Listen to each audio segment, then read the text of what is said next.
Because you've always taken such charge. Are you an inventor? You are listening to the Border Chronicle. I am excited about this week's Border Chronicle podcast with border scholar Jenny Stümer, which in many ways is a follow-up to our discussion thread on wall sickness that took place on November 30th. If you haven't seen that thread, I encourage you to go back and take a look. There's a lot of really good information, and Jenny was one of the panelists. Jenny works at the Kate Hamburger Center for Apocalyptic and Post-Apocalyptic Studies at the University of Heidelberg. And besides being a border scholar, she also has a background in film and media studies. And here she brings all of that together.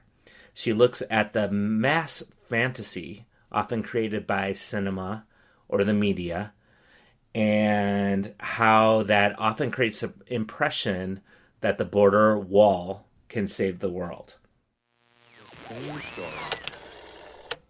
Welcome to the Border Chronicle podcast, Jenny Stümer. It's really, really an honor and a pleasure to have you here with us today. Pleasure to be here. Thanks for having me. Yeah, no problem. I first met you recently in Montreal. We were at a Border Walls and Borderlands conference there. You know, listeners probably perhaps tuned into our discussion thread that we had last week on the psychological and mental dimensions of the border wall and border enforcement. And that was basically the panel that Jenny, you were in Montreal. I thought it was interesting your role in the panel. There was people discussing the psychological impacts of the proximity to a border wall or living in a place where there's these really strong divisions of enforcement. And I actually just want to name the title of your presentation that you did during the panel, which is The Border Wall Imaginary at the End of the World. Very provocative. And I guess I just want to start there. What do you mean by the border wall imaginary at the end of the world? Yeah, I guess to give a little bit of context, so my own research was always also focused on the sort of psychological impact, perhaps a little less cognitive psychology and more looking to the mediation. But the idea of the border wall imaginary at the end of the world comes out of a real interest in the way that borders play into collective imaginaries and collective fantasies, and actually I'm kind of convinced that these fantasies are really formative for the politics of borders, but they're also kind of often overlooked. So when I talk about the border wall imaginary at the end of the world, I guess I'm trying to think about the border wall as a sort of fantasy that is materialized at a particular time that we find ourselves in, right? A particular mood and a particular atmosphere that we're seeing that is that I would describe as a sort of end of the world mood, right? We're all kind of worried about climate change. We all have plastics in our blood. There's all kinds of things that are going wrong, and people are increasingly invoking this idea of the end of the world or the apocalypse to come. And I guess my point is that border walls play a huge part in that imaginary, right? That they're kind of very formative for the way in which we, on the one hand, visualize the aesthetics of the end of the world, and on the other hand, how we, or particularly in the West, how we imagine to respond to that. And if we kind of particularly look at climate change, and the way it is connected to a sort of end-of-world imaginary, then the border walls, fences, borders, all of that technology plays a huge role in sort of people invested in the idea of averting the catastrophe. And this seems to be very rarely about actually thinking about sustainability or solving the problems at hand, but instead it's all about building giant walls that hopefully protect a particular privilege or a particular way of life. So I kind of think of this as an infrastructure that kind of is meant to secure a future, but at the same time is completely archaic. Right, and this is trying to keep those structures in place that brought us here in the first place. So there's a particular kind of irony. And there are all kinds of these little paradoxes that you can identify in the border wall imaginary at the end of the word. But that's kind of where I'm coming from, I guess. Yeah, like thinking about how that sort of infrastructure or fantastical infrastructure, or I don't know how you want to put it, it's something that almost feels manufactured. What are some of the good examples that you have, like how this plays out? You know, is there like some movies that you could point out that really are great examples of how this sort of apocalyptic fantasy that ends in the border wall plays out? Yeah, I mean, first of all, I really like fantastical infrastructure, and also just kind of making that leap to film and looking at film. It's really also to say, yes, there are sort of fantasies and they're fictional worlds, but they're completely formative for the way that we build our realities, right? So there's a sort of feedback loop between sort of fiction and reality that's quite interesting. When I think of film, there's sort of two categories that I would sort of look at or think about. One is, as you say, the kind of film that really almost works as a mirror to that kind of border wall imaginary at the end of the word. So the fantasy that culminates in the border. I think for me, the most obvious example is World War Z. Where we sort of have a zombie attack, which is obviously, we can read that very easily against climate change, pandemics, all the challenges that we face. But in the film, Brad Pitt, who is, the white protagonist, is going to save everyone by saving his family, finds out that the only country that has sort of managed the threat is Israel, because they built a giant wall around the entire country. Right, so to keep out the zombies. And there's a quite impressive scene that I think most people will know, where the zombies are trying to get over the wall, and eventually they succeed. Right, so there is a kind of performance of that fear of the walls that are being torn down by, zombies and whatever they might stand in for, from viruses to migrants to, all kinds of threats. So there are a number of those films. There's a recent TV show on Netflix called Dark, where we have a nuclear apocalypse, also culminates in a wall, and then the wall becomes a sort of stage for reimagining politics after the disaster, right? We're creating a kind of dystopian society. So these kinds of films, they're far and wide. It's like every time I have this conversation with someone, people will sort of throw in 5 films that they've seen where this actually happens. So it's it's a kind of reoccurring topic. And so that's one side to look at, because these are sort of the films that really, sometimes they really kind of seem to be very popular and banal in that sense, right? They're not like super deep political movies, but they do tell us about precisely the fantasies that circulate around ideas of border walls as protective and border walls as something that secures a particular kind of politics, even though we know that that's actually not true. And then there are other films that kind of work against that, which may be even more interesting, right? So films that pick up walls and border walls in particular to actually kind of draw attention to maybe the sort of silent devastations of what it means to live in the shadows of walls, right? To kind of quietly subvert that fantasy by kind of using the wall as a screen and kind of negotiating against it. So, for example, I think of There's a beautiful American film called Beast of the Southern Wild, where we sort of have a giant levee wall at the center of the film, but we are kind of invited to look to the other side of the wall.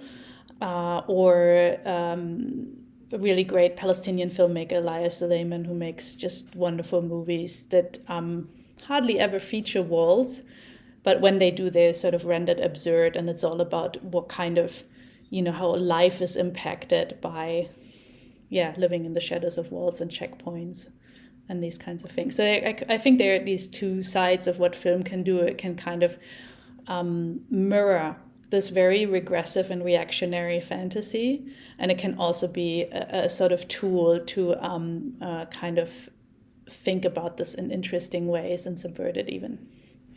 Yeah, along those lines, I have a question for each of those two sides that you just mentioned. For the first side, which is basically the kind of Brad Pitt, zombie, fantastical border wall scenario that you see play out in many movies, as you mentioned.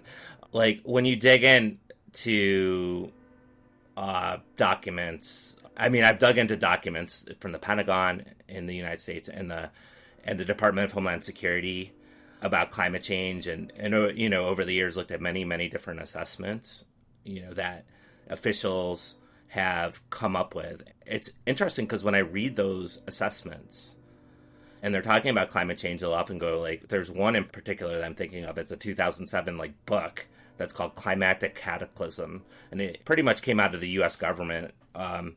But it's book length, and it goes into different climate scenarios. But when you start reading the scenarios, it's almost like one of those movies that you're talking about. There's one from 2003 that's called the worst case scenario. It came out by the Pentagon, and they say United States and Australia are the only two countries that could withstand possibly the climate catastrophe. And then I'm paraphrasing, unfortunately. Then they focused on the United States. We'll have to build up defensive fortresses. And then they say to stop, and this is a direct quote, unwanted starving immigrants. And then they describe where they're coming from, like basically Latin America and Caribbean. And I can't help to think there's thinking about, go back to that term, fantastical infrastructure, right? Of how the fantasy is, or the mass fantasy is created, but then how it translates into these assessments, or is it vice versa? Or how do you make that? Does that make it easier to make such assessments than to make the border enforcement policy prescription, quote unquote, to climate? Is that what it does? Or how do you think when you look at that mass fantasy, but going into mass reality?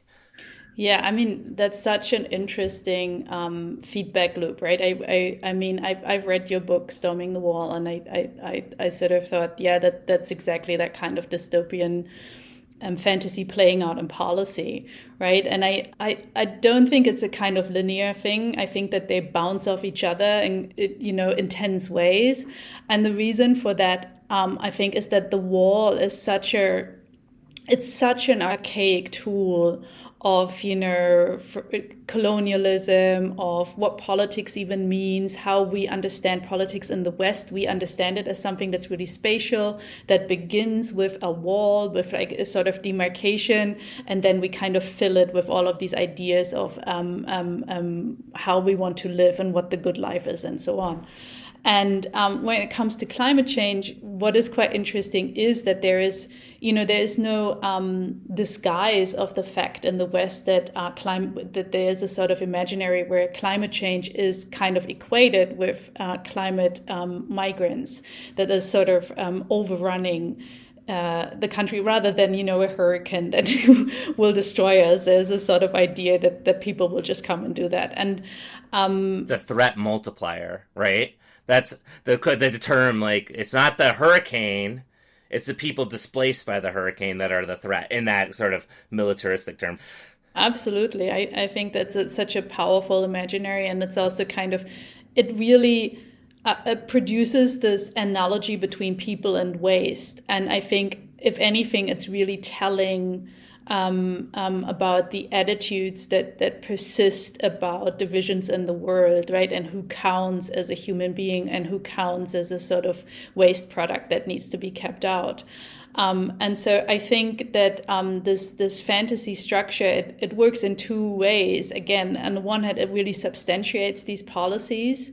And there's also, like a really, even for people who are skeptic about this, there's a really long and well-documented relationship between Hollywood and policy, right? And how there is a kind of going back and forth, a really conscious one even, between Washington and Hollywood about sort of popularizing certain ideas. But then I think this also works unconsciously in the sense that we're not always, or Hollywood might not always be aware, but it draws on a really old cultural imaginary of us versus them. And what better to make that visual than a giant wall? And that is true for a film setting as much as it is true for a policymaker. I mean, there is the whole, we can sort of think about the whole appeal of Donald Trump, build the wall, where, it's kind of from a very practical sense, such a nonsense idea. If you kind of think about the space and how it operates, but the literality is really the point. It just kind of makes visual for people a particular kind of politics of us versus them, a particular kind of thinking about protection and sort of self-preservation and whatnot. But that itself, and that again, that's also not me, that has been really well documented, particularly in the United States and elsewhere in the West, is the foundation of Western politics. It's precisely how it came into existence. So if we now have this moment of end of the world or doomsday atmosphere, there is also a sense that these old structures are kind of falling apart. And the way that they respond to that is by amping it up, right? So if we kind of think about, sovereignty being really a fantasy in the face of climate change, right? And really kind of, no, actually, we're all the hurricane doesn't care who you are and where you live and what your history is. But there is a kind of fantasy that no, we can hold on to this privileged position. This is a kind of natural position. And so it's kind of amping up by building the wall and sort of visualizing this. And at the same time, it also actually tells us that it has always been a fantasy, right? It's not actually something to hold on to. I have a question too. Like one of the things, one of the focuses that the things I focused on in journalism is the border industrial complex, right? Like, a lot of times when I look at our companies that are getting contracts and then, they're able to influence policy in capitals like Washington or other places.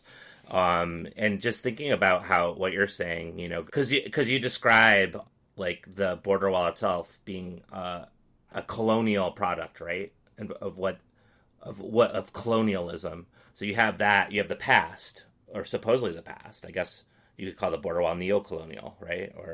Or you have the past, but you're forging the future from the past. And I know you've made that point. I wonder if you could elaborate, how, into that part of what I would say, plays a part in a broader complex.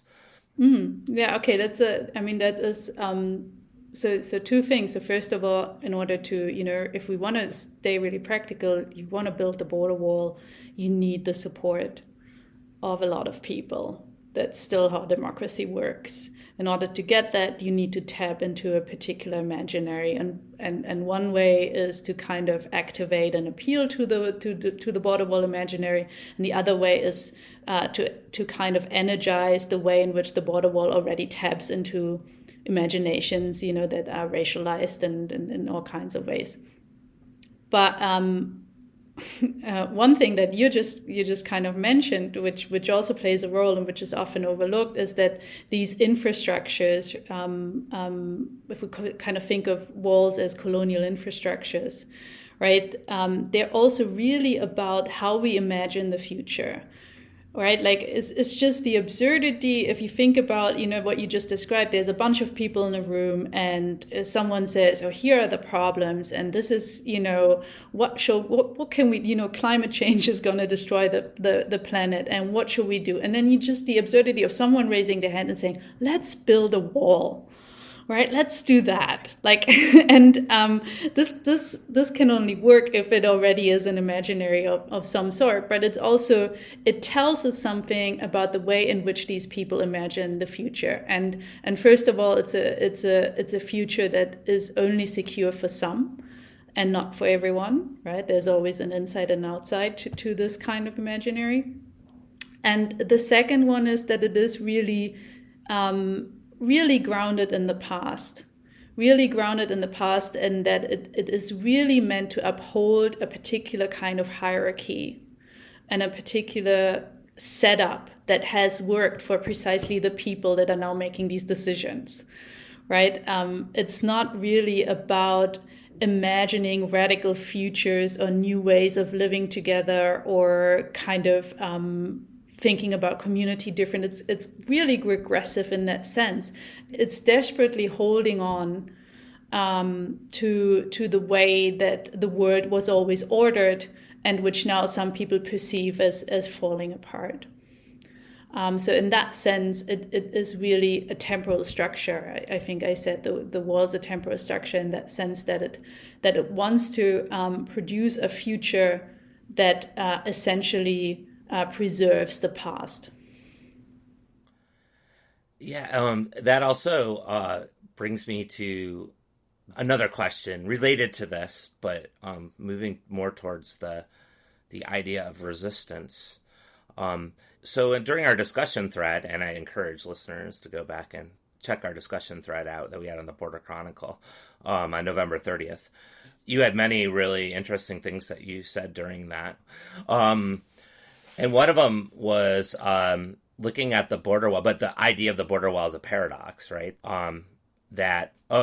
We have, you're talking about the psychological dimensions of the border wall and the anxiety or the narrowness or the border wall disorder, as Kenneth Madsen would say, or the wall sickness, right? Is producing anxiety, and then the mass imagination, as you put it, the mass fantasy of the border wall alleviating anxiety, and you have this paradox. But you mentioned the border wall itself is a paradox. Like what could divide us actually could also bring us together. It could contain the material of its own demise. You might be able to say. I'm wondering if you can expand on that. Yeah, I mean that's kind of always what has sort of fascinated me about the border wall, or where I see an opportunity for resistance, is that border walls, right, they cannot separate people without also putting them into contact, right? It's just this glaring monument that also reminds us of the other side all the time. It's actually the threshold. It is the point of contact, right? As the point of separation is the point of contact, and this kind of paradox that it's sort of trying to hide something, but at the same time always reveals something. That paradox just moves through layers and layers, right? So I think of the border wall as a medium in that sense, right? So something that is built to protect or to hide, but cannot help but to also project and reveal. And that's precisely its weak point, right? So when we're sort of talking about this border wall, that's why I talk about the border wall imaginary.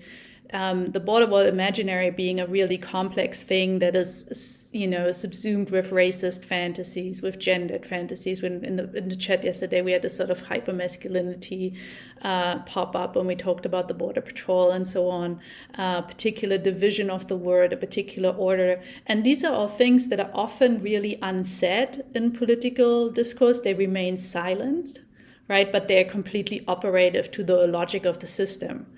What the border wall does, it's in trying to protect this, it also makes it completely visible. So it produces an opportunity to engage with that, and that really strips it of part of its power. This is something that artists, for example, have long understood, right? That's why the border wall is so irresistible as a canvas or as a screen for art. Is not just because it's a giant wall, but it's also because it mediates the very politics on which it is built, politics that are meant to stay hidden. And so it gives us a chance to encounter this and to make it obvious, right? Nothing tells us as much about the politics of Donald Trump as the very idea of the wall, right? So there is a kind of opportunity, I think, not just for artists, but for everyone to sort of engage with the kind of politics that actually stands for. One thing would be is like, okay, so we have a wall. What does that say about the way we imagine the future? And is that actually something that we all want to sign up for if we kind of consider that this future is built on the very past that has put us in the situation in the first place, right? So there's also a kind of a way in which the internal logic of the wall crumbles in the moment that you kind of make these processes obvious or you engage with them. And so that's kind of an interesting way to look at the wall, because it makes it a sort of a medium of its own interruption.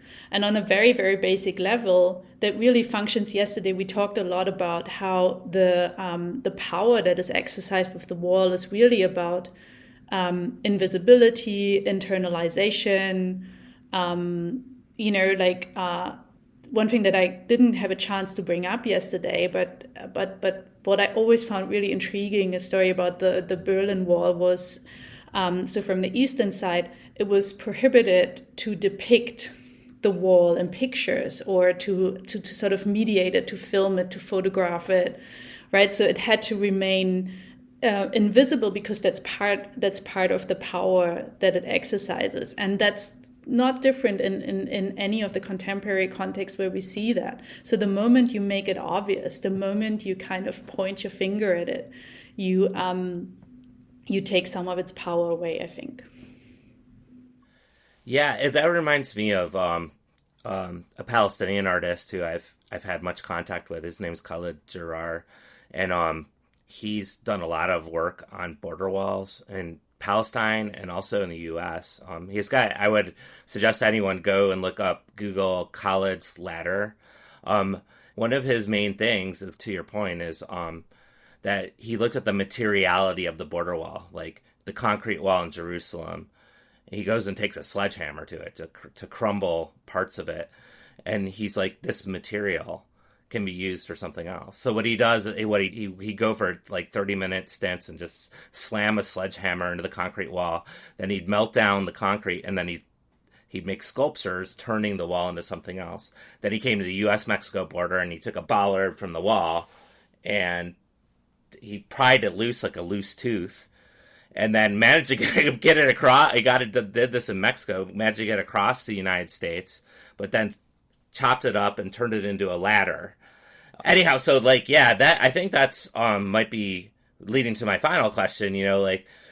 Looking at all that you're saying and looking at the wall as possibly as this obtrusive symbol of exclusion and brutality on one hand, but on the other hand, a place of connection and even subversion, right? What do you think? How do we subvert? How do you see that part of it happening in this sort of ingrained you have this ingrained mass fantasy. How do you de-ingrain it or dismantle it, or however you want to put it? What are your thoughts on that? So, I mean, without, wanting to overstate it, right? So obviously there's policies and all of these things, but, it's vital to remember that they are made by people, and they are made by people who have support of large groups of people. So there are certain things that can be achieved in the realm of artistic engagement like that. So one thing would be the wall really erases certain kinds of people. Right. And one thing to subvert it is the way that people write themselves back into the space. I think graffiti is such a powerful example of that. Sometimes, if you go to Jerusalem, a lot of what you see on the wall is really just people signing their names, or really sort of banal in terms of an obvious political message, but it is about writing yourself back into the space. The other thing is that artworks like the one that you just described, what they really do, they generate community, right? So people come together and they look at this, and often there is a kind of atmosphere that develops, right? Like a sort of a thrill of, having somehow subverted the space, or having reclaimed it, or having produced a sort of a monument of resistance, however small. And that's a way of bringing people together. That's how political resistance is sort of born and sustained, right? So again, I think I said yesterday, there are so many people who are resisting this, right? There's so many people with really interesting ways of thinking about how to deal with the challenges that we face as a planetary community. And often the more interesting of these approaches understand that there is a connection between climate change, migration, colonialism, right? That these are not separate issues, but that they come together. And where we use the wall as a medium, because it does bring together these issues anyways, we help kind of, I think, substantiate the imaginary of these movements, and kind of, also show people to each other that, that you're like-minded, and that, that you're not alone in sort of thinking about a particular space. So I think that is all very important and very vital. And when we sort of think about film, yes, there is a sort of blockbuster regressive idea, but film has also always produced really powerful counter narratives. And if we believe, as many people do, that politics are really built on these narratives, then it is absolutely vital to produce counter imaginaries and counter narratives. And it's not just because sometimes, people are like, oh, it's just art, it's just film, what's it gonna do? But these things are really not separate. And so every little piece matters, I would say. Well, thank you very much, Jenny. We really appreciate having you on the Border Chronicle podcast. Do you have any last words you might want to say? And could you tell us how people could find you and find your work and that sort of thing? Yeah, so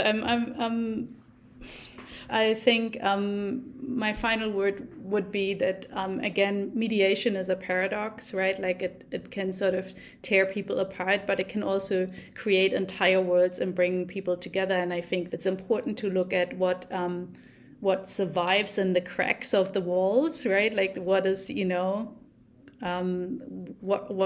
what gets past it. And that also always happens. I'm always reminded, I forgot the name, but there's a photographer who did an amazing photo series of, animals slipping through the cracks of the US-Mexican border wall. And it's just such a powerful symbol for what is happening on the ground. So I think that's something to keep in mind. And yeah, if you want to find my work, look up the Center for Apocalyptic and Post-Apocalyptic Studies. I've also written a book called Walled Life, Concrete Cinema Art, where I talk precisely about these things and sort of talk through, particular artworks and films that I think are really particularly strong in that regard. So if you're interested in that, look me up. And yeah, it's been a pleasure to talk about this. Yeah, thank you so much. We really appreciate it. Thank you.